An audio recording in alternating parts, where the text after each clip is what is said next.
I remember the exact moment I knew my cousin Rachel was destroying my life. It was a Sunday in late November, one of those gray afternoons where the rain never quite stops, but never fully commits to falling. We were all gathered around my grandmother's dining table, the same oak table we'd shared Christmas dinners at since we were children. The smell of roast lamb filled the air, mixed with the warmth of too many bodies crammed into a room that seemed smaller every year. And there was Rachel, sitting directly across from me, laughing at something my father said, her teeth perfect and white, her eyes crinkling with what everyone else saw as genuine joy. She reached over and touched my arm, called me her best friend, her sister, her favorite person in the world. And while those words left her lips, my phone buzzed quietly in my pocket with yet another notification. Another piece of evidence that the woman smiling at me like I was precious to her had spent the last 18 months systematically dismantling everything I had ever built. I sat there, frozen, watching her butter a roll with those manicured hands. Hands that had typed messages designed to ruin my reputation. Hands that had stolen passwords and forged documents. Hands that had touched my boyfriend in ways I couldn't bear to imagine. And nobody at that table knew. Not my parents, not my grandmother, not even my Aunt Vivian, who sat beside her daughter, beaming with pride at the woman she had raised. They saw Rachel as generous, as loving, as someone who had sacrificed so much to help me through difficult times. They had no idea that every sacrifice was a trap, every favor a weapon, every smile a lie. But I knew. And in that moment, cutting into my lamb like nothing was wrong, I made a decision that would change everything. I was going to expose her. I was going to make her face every consequence of every calculated cruelty she had inflicted. And I was going to do it so thoroughly, so completely, that by the end of it, everyone sitting at that table would see her exactly as she truly was. A predator wearing the face of family. To understand how I got to that dining table, drowning in betrayal while pretending to enjoy Yorkshire pudding, you need to understand who Rachel and I were to each other. We were not just cousins. We were practically twins, raised side by side in a small town outside Bristol. My mother and Aunt Vivian were sisters who had married brothers, so our family connections ran deep on both sides. Rachel was born 2 years after me, but from the moment she could walk, we were inseparable. We shared clothes, secrets, dreams. When I got my first period at 12, Rachel was the one I called, terrified and crying. When she got her heart broken at 16, I held her while she sobbed for 3 days straight. We promised each other that no matter what happened in life, no matter where we ended up, we would always be there for each other. I believed that promise with every fiber of my being. I had no reason not to. Growing up, I was always the quiet one. I was the good student, the responsible daughter, the one who followed rules and worked hard and never asked for much. Rachel was different. She was magnetic. She walked into rooms and people turned to look at her. She had this way of making everyone feel like they were the most important person in the world, at least until she found someone more interesting. I never resented her for it. I loved her confidence, her boldness, the way she grabbed life by the throat while I was still reading the instruction manual. I thought we complemented each other perfectly. I thought her light made my steadiness shine brighter. I had no idea that behind all that charm was a calculating mind that had been measuring my life against hers for years, finding it insufficient that I should have anything she did not. The first sign of trouble came when I was 24.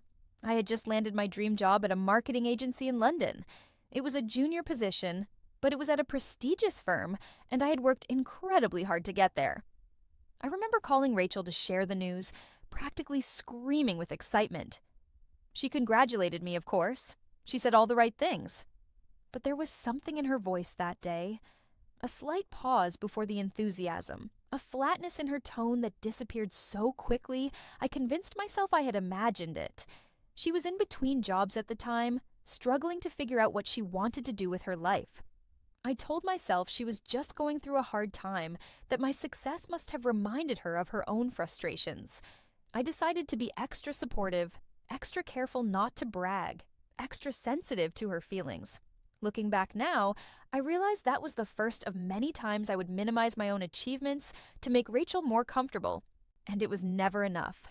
For the next few years, our lives seemed to run on parallel tracks.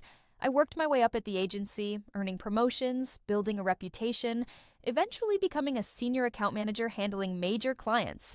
Rachel bounced around, trying different things, never quite settling into anything. She did 6 months at a PR firm, then left claiming her boss was toxic. She tried starting an online boutique that folded within a year. She took a course in interior design that she abandoned halfway through. Every time something didn't work out, I was there to listen, to encourage, to lend money I could barely afford to lose. I never kept track of what she owed me. That was not what family did. Or so I believed. When I turned 28, 2 things happened that would set the stage for everything that came after. First, I met Daniel. He walked into a coffee shop where I was struggling with a presentation on my laptop, offered to help when he noticed me cursing at the screen, and somehow managed to fix a formatting issue that had been driving me crazy for an hour. He was handsome, but it was his kindness that got me. He asked nothing in return, just smiled and went back to his own table. I spent the next 15 minutes working up the courage to ask for his number. That was the beginning of the best relationship I had ever been in. Daniel was everything I had ever wanted. Patient, thoughtful, genuinely interested in my life and my goals. He supported my ambitions without feeling threatened by them.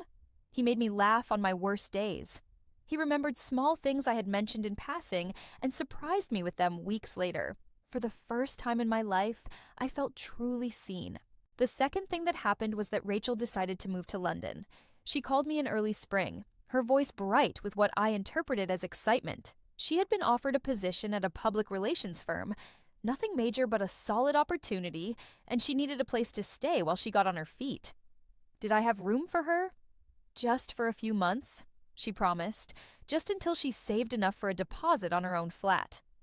I said yes without hesitation. This was my cousin, my best friend, my sister in everything but blood. Of course I would help her. Daniel and I had just moved into a lovely 2-bedroom flat in Hammersmith, and the second bedroom was sitting empty. It seemed like fate. For the first 2 months, everything was wonderful. Rachel was charming and grateful and helpful around the house. She and Daniel got along beautifully, sharing jokes and cooking elaborate dinners together while I worked late at the office. She landed her job and seemed to be thriving.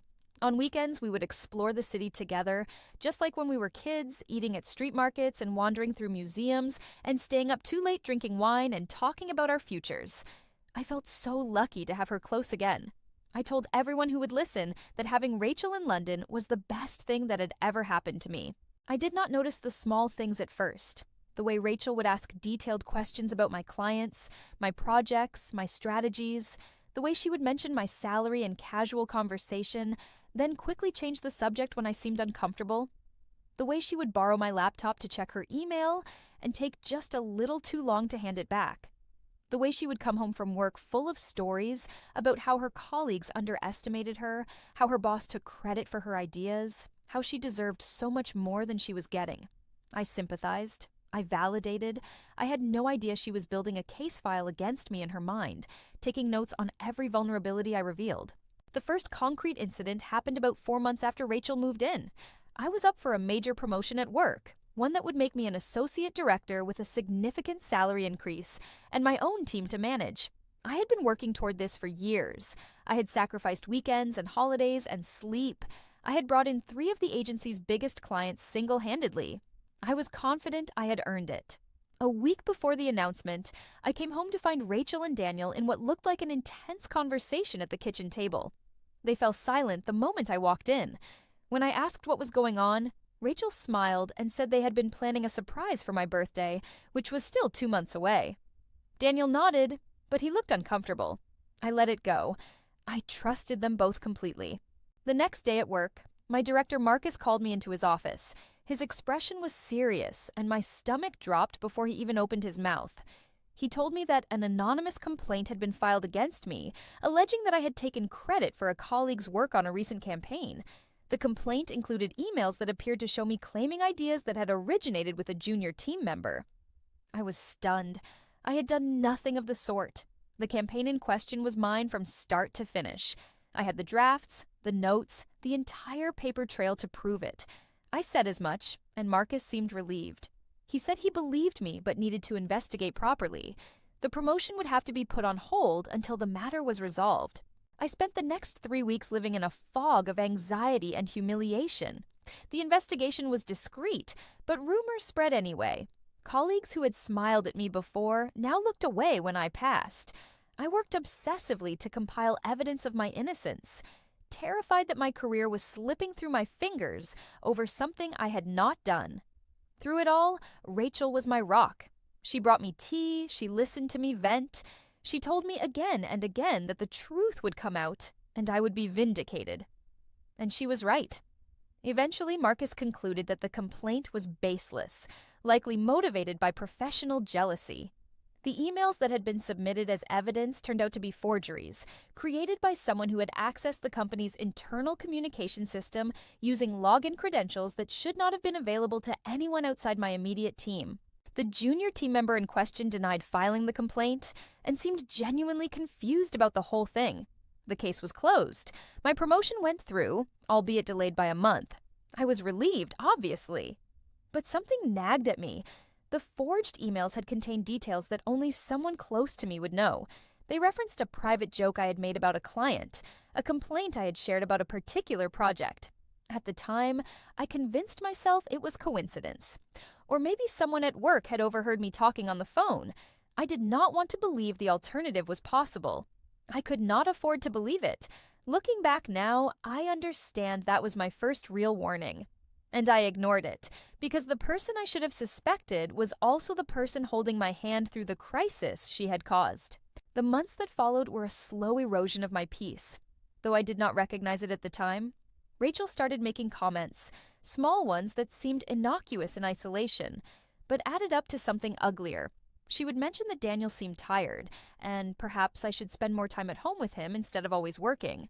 She would note that I looked stressed, that maybe my job was too demanding, that she worried about my health. She would bring up women who had focused too much on their careers and lost everything that really mattered, always with concern in her voice, always with a gentle touch on my arm. I started to doubt myself. I started to wonder if I was neglecting Daniel, if my ambition was making me a worse partner. I started pulling back at work, turning down opportunities, letting others take the lead on projects that should have been mine. Daniel and I began to argue more. He said I seemed distant, distracted. He said I was different than I used to be. I blamed work stress and apologized and tried harder, but something had shifted between us that I could not name. He spent more time with Rachel, which made sense because she was always home and I rarely was. They developed inside jokes that I was not part of.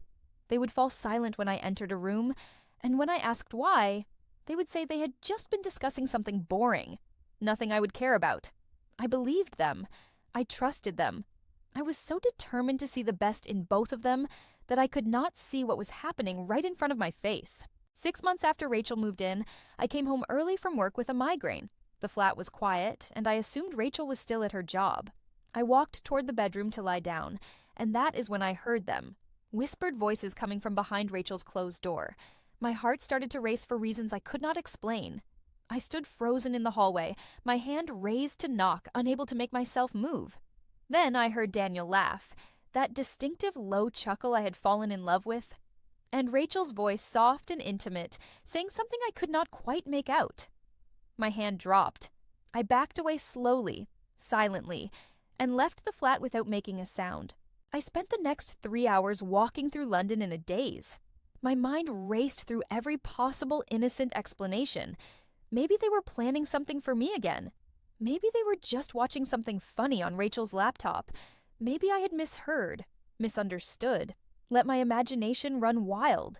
But deep down, in a part of myself I was not ready to acknowledge, I knew. Something was wrong. Something had been wrong for a long time. And I had been too blinded by love and loyalty to see it. When I finally returned home that night, I found Daniel and Rachel making dinner together, laughing and relaxed. They greeted me with warm smiles and asked about my day. I searched their faces for guilt, for tension, for anything that would confirm my suspicions. I found nothing. They were perfectly normal. They asked me to join them, poured me a glass of wine, made me feel ridiculous for ever doubting them. I convinced myself I was overreacting. I went to bed that night lying next to Daniel, listening to him breathe, and promised myself I would stop being paranoid. He loved me. Rachel loved me. I was surrounded by people who only wanted the best for me.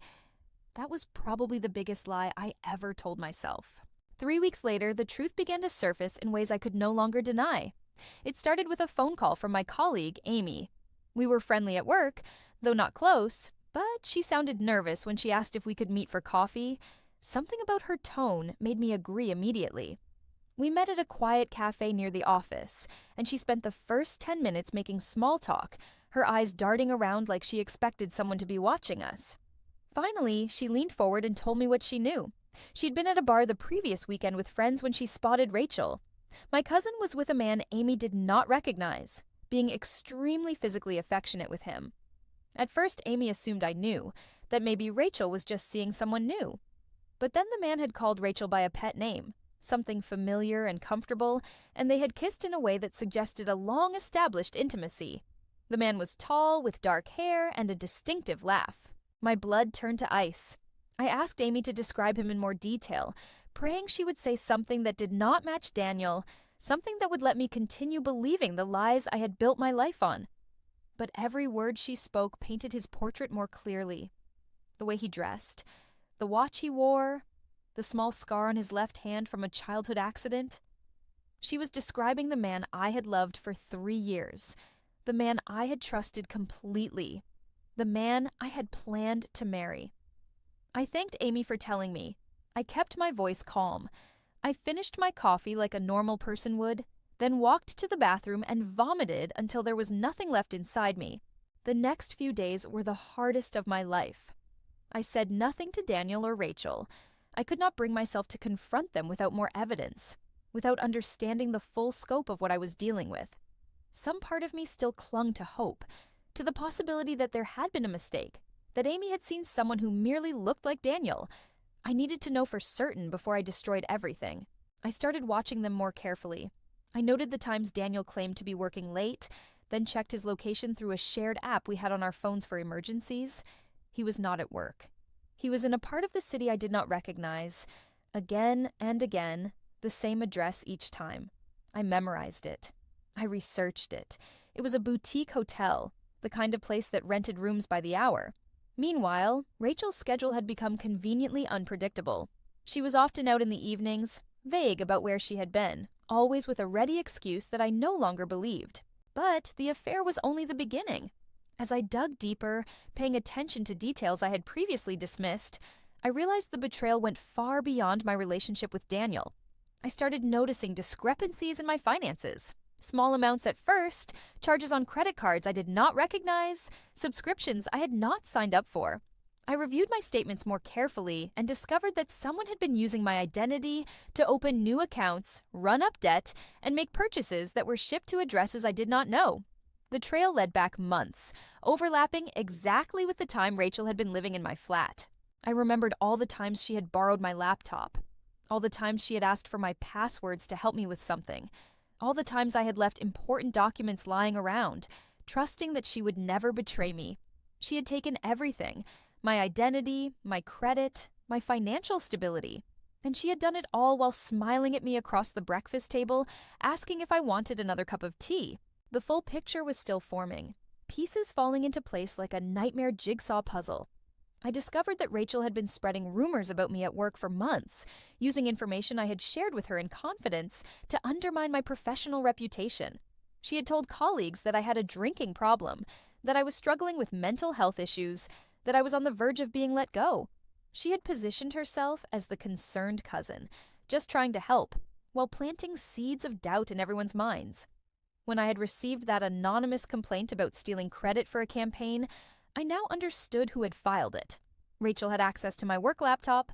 She knew my login credentials. She had constructed those forged emails herself, then played the supportive shoulder to cry on while I fell apart from the stress. Every kindness she had ever shown me was a calculated manipulation. Every favor was a trap. Every moment of connection was a performance, designed to keep me blind while she dismantled my life piece by piece. And for what? Because she was jealous? Because she could not stand to see me happy? because some dark part of her needed to prove she could take everything I had? I did not confront her. Not yet. Confrontation would give her the chance to spin another story, to manipulate my family, to position herself as the victim. I needed to be smarter than that. I needed evidence that could not be denied, consequences that could not be escaped. I needed to build a case against her so complete, so devastating, that when the truth finally came out, there would be no room for doubt in anyone's mind. I started documenting everything. I took screenshots of the fraudulent accounts tied to my identity, tracking their origins to IP addresses that matched Rachel's devices. I gathered records of Daniel's visits to that hotel, cross-referenced with Rachel's own location data, which she had forgotten was visible through a family sharing app we had set up years ago.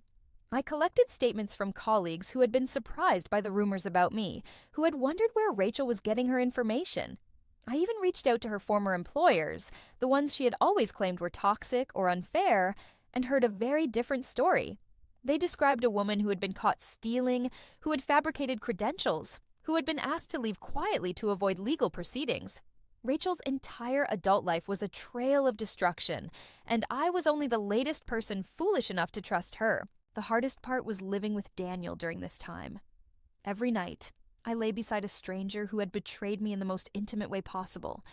I cooked him dinners while knowing he would spend the next evening in a hotel room with my cousin.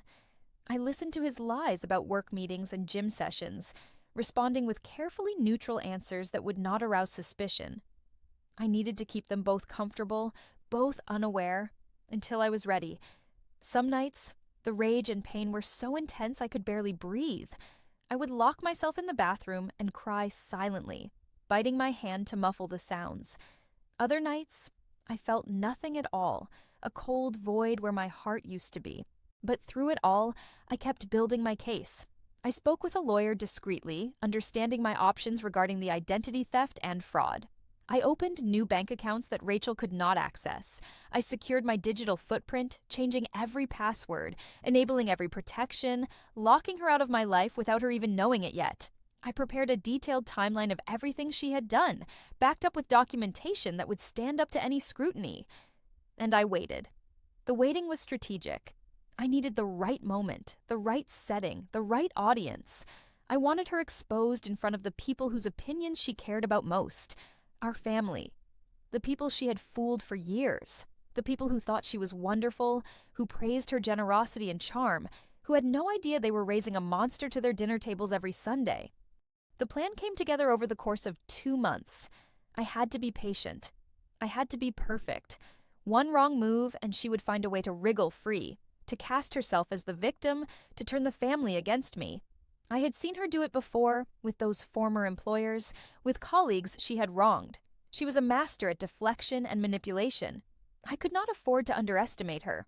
During this time, I also made the difficult decision to prepare for life after the revelation. I found a new flat and signed the lease in secret. I moved my most important belongings there piece by piece, disguised as donations to charity or items taken to work.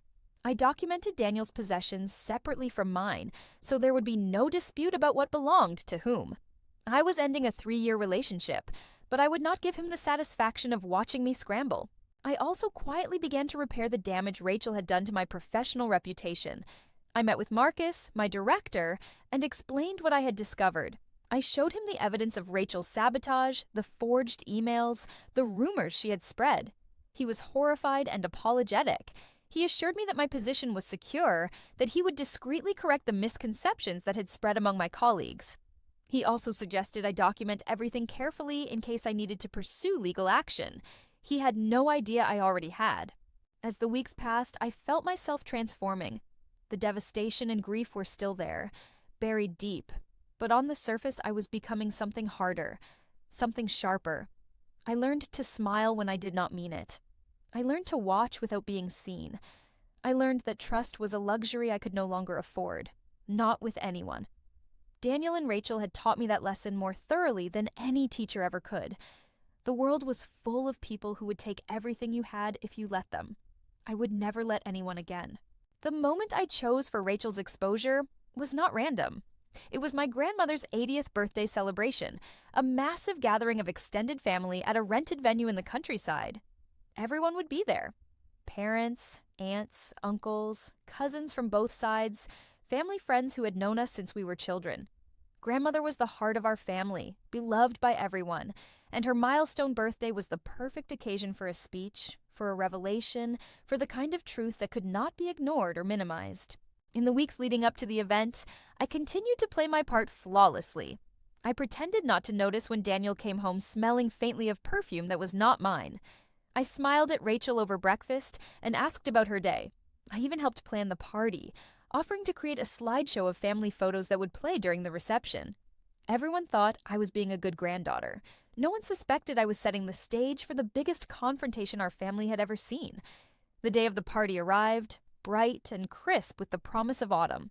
The venue was beautiful, decorated with flowers and fairy lights, filled with people I had known my entire life. Grandmother sat at the head table beaming, looking more alive than she had in years. I hugged her tightly and told her I loved her. That part was genuine. Whatever came next, I needed her to know that. Rachel arrived looking stunning, of course. She wore a designer dress she had probably purchased with money stolen from my identity, and she worked the room like the professional charmer she was. Daniel came separately, maintaining the facade of our relationship, playing the devoted boyfriend to perfection. He kissed my cheek and told me I looked beautiful. The lies flowed so easily from both of them. They had been lying to me for so long that they probably did not remember how to tell the truth. The party progressed through appetizers, dinner, toasts to grandmother's health and happiness. I watched Rachel laugh with our relatives, accept compliments on her dress, tell stories that made everyone adore her even more. I felt the familiar heat of rage building in my chest, but I kept it contained. Not yet. Soon. After dinner, there was supposed to be a slideshow. That was my signal. I had volunteered to present it, to stand at the front of the room and narrate our family's history through photographs. Everyone gathered to watch, expecting nostalgia and sentimentality. They had no idea what they were about to see. I started normally, showing childhood photos of grandmother and her siblings, her wedding day, the arrival of her children and grandchildren. The room was warm with laughter and memories. Then, gradually, the tone shifted. I began showing photos of Rachel and me growing up together, our matching Halloween costumes, our first days of school. My voice stayed steady as I spoke about how close we had been, how much I had trusted her, how she was more than a cousin to me. I saw Rachel smiling from her seat near the front, pleased to be included, unaware that the trap was closing around her. Then the screen changed. Instead of another childhood photo, the room was suddenly looking at a bank statement. My bank statement, showing fraudulent charges made in my name. There was a murmur of confusion. I explained calmly that this was the result of identity theft, perpetrated by someone I had trusted completely. The next slide showed another statement, more evidence, more fraud. Then screenshots of accounts opened in my name without my consent. Then evidence tracing those accounts back to Rachel's devices and IP addresses. The confusion in the room turned to shock. People started looking at Rachel, who had gone very still, her smile frozen on her face. I continued, my voice growing stronger. I showed evidence of her workplace sabotage, the forged emails, the false complaints. I read aloud statements from colleagues who had been fed lies about me, quotes from her former employers about her history of theft and deception. I showed photographs of Daniel's car at that hotel, time-stamped and undeniable, cross-referenced with Rachel's location data, putting her in the same place. I did not need to explain what that meant. Everyone understood. The room was silent now, stunned into stillness. I looked directly at Rachel for the first time since I had begun. Her face had drained of color. Her mask had finally cracked, revealing the panicked, cornered creature beneath. I saw her mouth open, ready to spin another story, another excuse. But I did not give her the chance. I told the room everything. I told them how she had moved into my home as a favor and repaid me by stealing my boyfriend and my identity. How she had systematically destroyed my reputation while pretending to be my closest friend. How she had smiled at me over family dinners, Christmas celebrations, birthday parties, all while planning new ways to ruin my life. I told them I had the documentation to prove every word, and that copies had already been provided to my lawyer, to the police, to everyone who needed to know. This was not an accusation that could be talked away. This was evidence. This was truth. When I finished, The silence stretched on for what felt like forever. Then grandmother spoke, her voice trembling but clear. She asked Rachel if it was true. Rachel opened her mouth, closed it again, and burst into tears. She tried to say it was all a misunderstanding, that I had twisted things, that she would never do something so terrible. But her denial was weak, punctuated by sobs that sounded more like panic than grief. No one believed her. I could see it in their faces. The evidence was too comprehensive, too detailed, too damning. The cousin they had trusted and celebrated for 30 years was finally being seen for exactly what she was. Aunt Vivian rushed to her daughter's side, demanding to know how I could humiliate Rachel like this, insisting there must be another explanation. But my parents stood beside me, having already seen the evidence I had shared with them privately the night before. They had been as horrified as everyone else, as betrayed by a niece they had loved like a second daughter. They supported me publicly, in front of everyone, and that support was more meaningful than I could express. Daniel tried to slip away during the chaos, but he found himself blocked by my father and 2 of my uncles. They demanded answers. He crumbled almost immediately, admitting to the affair, claiming it had meant nothing, begging me to understand. I felt nothing for him in that moment except contempt. He had been weak enough to betray me, and too cowardly to admit it on his own. He did not deserve my anger or my tears. The party ended in disarray. Grandmother was upset, but when I went to her privately to apologize for ruining her celebration, she took my hands and told me I had nothing to be sorry for. She said the truth was never something to apologize for, and that she would rather know the real nature of her family than live in comfortable lies. Her forgiveness and understanding meant more to me than anything else that night. The aftermath was extensive and deeply satisfying. Rachel attempted damage control, calling family members individually to explain herself, but the evidence was too overwhelming. One by one, relatives who had adored her began distancing themselves. The invitations dried up. The phone calls stopped coming. She found herself increasingly isolated, cut off from the family network she had manipulated for years. Legally, she faced real consequences. The police investigation into the identity theft moved forward with the evidence I had compiled. She was charged with fraud and identity theft, and because the amounts involved were substantial, the case was treated seriously. She eventually accepted a plea deal that included restitution payments, community service, and a criminal record that would follow her for the rest of her life. Her chances of professional employment in any reputable field had been destroyed as thoroughly as she had tried to destroy mine. Daniel moved out of the flat within a week of the party.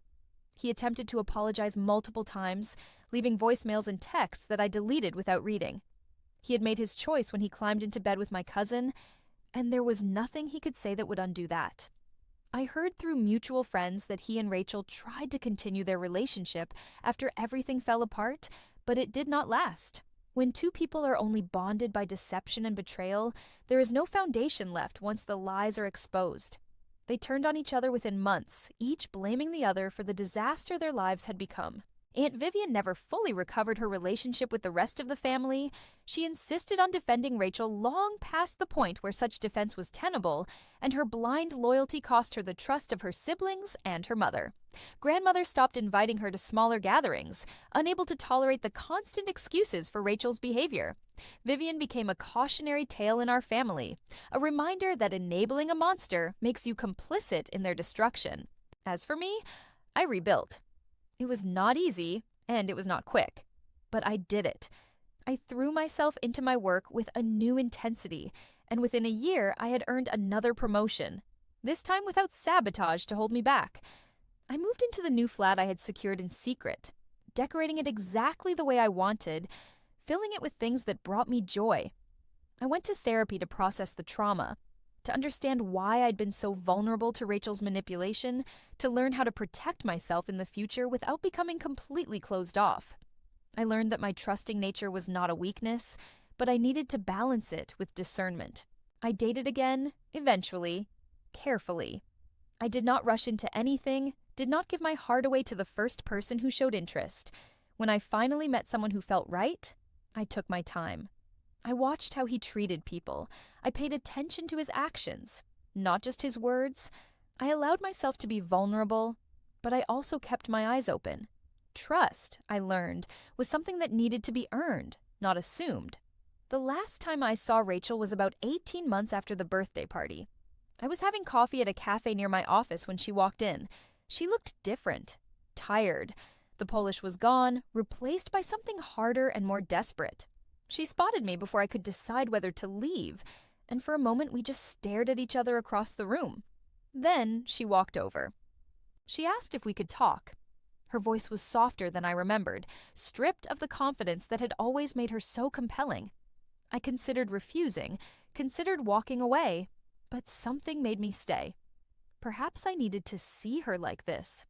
Perhaps I needed closure. We sat at my table in silence for a long moment. Then she started talking.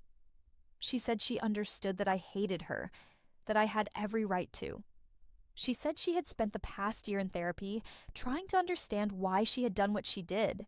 She said she had always felt inferior to me, always measured herself against my accomplishments, and found herself lacking.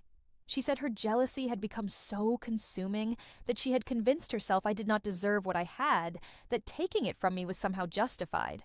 She said she knew none of that excused her behavior, but she wanted me to understand that there was at least a reason, twisted as it was. I listened without interrupting.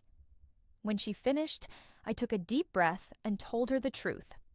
I said that I had loved her once, truly and deeply, the way you love the people who are supposed to be there for your entire life. I said that her betrayal had broken something in me that might never fully heal. I said that I had worked incredibly hard to recover from what she had done, and I was proud of the life I had built from the wreckage. But I also said that I would never forgive her, not because I was still consumed by anger, but because some things were simply unforgivable. She had stolen my identity, my relationship, my reputation, my peace. She had done it deliberately, calculatingly, over months and years, all while pretending to be my closest friend. That was not a mistake to be apologized away.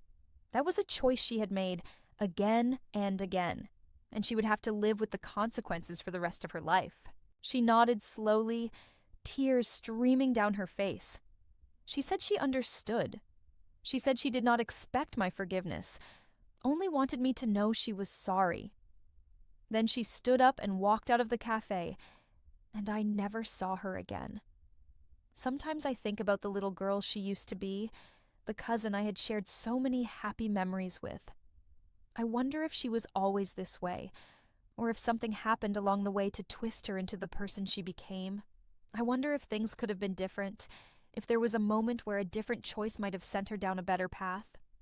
But those questions have no answers, and dwelling on them serves no purpose. The past cannot be changed. All we can do is move forward, carrying the lessons we have learned. My family healed, eventually. The wound Rachel left took time to close, but families are resilient when they are built on genuine love. Grandmother lived for another 3 years after her 80th birthday, surrounded by the people who truly cared about her. When she passed, Rachel was notably absent from the funeral, and no one mentioned her name. It was as if she had simply been erased from our history, a cautionary tale nobody wanted to remember. I am happy now, genuinely happy, in a way I was not sure I would ever be again after everything that happened. I am married to a good man who knows my history and loves me anyway. I have a career I am proud of, a home I have built with my own effort, a future I am excited to see unfold. The scars Rachel left are still there, beneath the surface, but they no longer define me.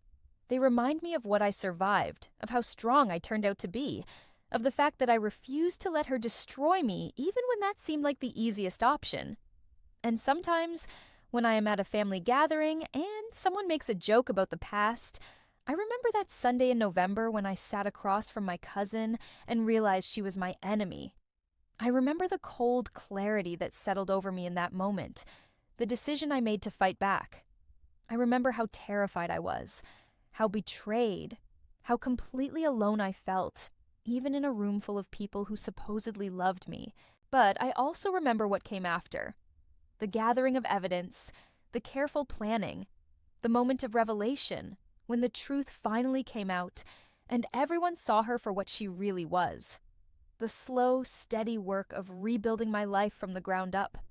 The discovery that I was capable of more than I had ever known, that I could face the worst and come out the other side stronger. Rachel taught me something valuable in the end. She taught me that the people closest to you can also hurt you the most, that trust must be earned rather than given freely, that you cannot always see the knife until it is already in your back. But she also taught me that I am a survivor, that I can face betrayal and loss and heartbreak and still find my way back to joy, that the truth, no matter how painful, is always worth pursuing. I do not know where Rachel is now. I do not particularly care. She is a chapter of my life that has closed, a story that has reached its end. Whatever consequences she continues to face, whatever loneliness or regret she carries, that is her burden to bear. I have released her from my thoughts, as much as anyone can release the person who nearly destroyed them. What I carry instead is something better. I carry the knowledge that I faced my enemy and won. I carry the strength I discovered within myself when everything seemed hopeless. I carry the love of the family and friends who stood by me, who believed me, who helped me rebuild. I carry the future, bright and open, no longer shadowed by someone else's malice. And every Sunday, when I sit down to dinner with the people I love, I smile. A real smile, earned through suffering and survival. The smile of someone who knows exactly what they have overcome, to be here, in this moment, surrounded by truth and trust and the kind of love that cannot be faked. That is my story. That is my victory. That is the life I built from the ashes of my cousin's betrayal. And no matter what happens next, nothing and no one will ever take that away from me.